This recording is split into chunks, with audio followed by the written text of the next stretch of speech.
apan wala siya nalimot.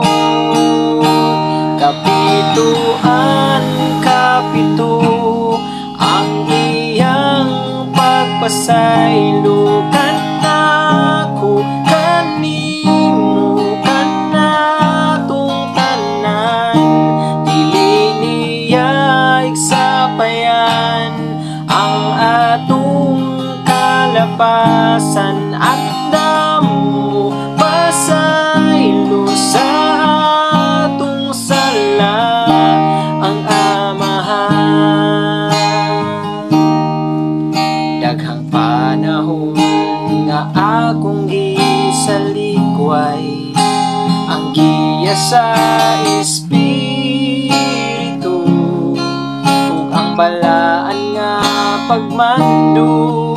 Bisan pag ang dughan ko puno kalaay, mashaw ang paswalay sulod, apan wala siya nalimot.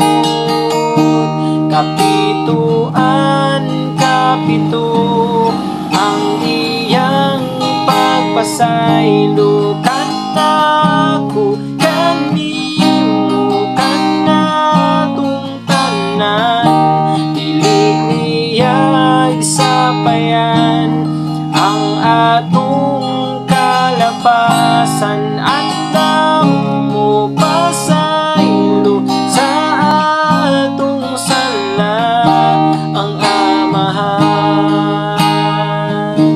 Kapituan kapito ang iyang pagpasaylo, kanako kanimo kanatong tanan. Dili niya igsapayan ang atong kalapasan,